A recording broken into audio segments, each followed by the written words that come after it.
President, me must come here.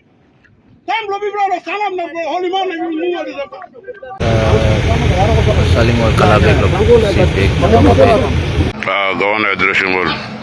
The people of Vanimo woke up to an unexpected standoff at the Wharf.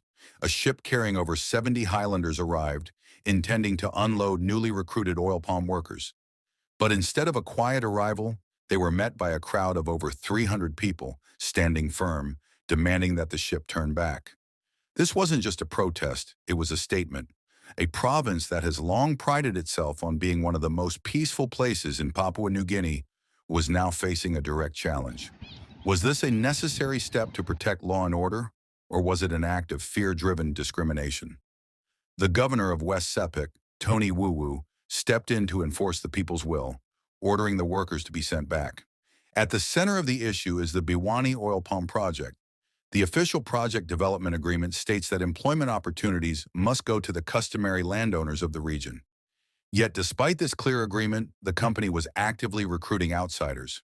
This wasn't the first time either. A previous batch had already arrived in December. This time, the people of Vanimo said enough was enough. But the deeper issue is this. If locals refuse to work due to low wages, is it fair for the company to bring in outsiders?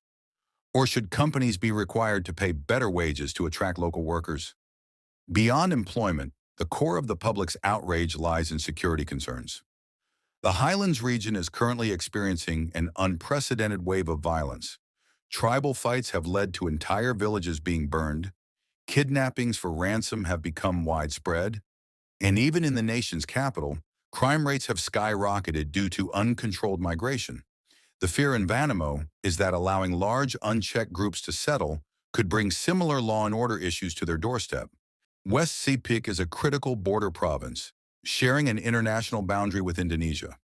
Unregulated migration, especially of large groups, presents a major security risk. Smuggling, illegal trade, and even human trafficking thrive in regions where there is a lack of proper monitoring. By stopping this movement now, Vanimo residents believe they are taking a preventive step to protect their home from becoming a hotspot for criminal activity. But this raises a crucial question. Did this action violate the constitutional rights of these travelers? Papua New Guinea citizens are allowed to move freely within the country. However, the state also has a duty to protect its people from lawlessness. At what point does security take precedence over freedom of movement? Should provinces have the power to regulate who enters and in what numbers? Governor Tony Wuwu has vowed to hold the managers of the oil palm company accountable. His next step is to enforce compliance with the agreement, ensuring that only customary landowners benefit from the project. He has also promised to work closely with law enforcement to prevent any future attempts at mass recruitment from outside the province. But this raises yet another challenge. If the national government does not intervene to stabilize the Highlands, will other provinces begin to impose their own migration restrictions? Could this be the beginning of a larger movement where certain groups are systematically blocked from moving freely within their own country? This isn't just a Vanimo issue, it's a Papua New Guinea issue.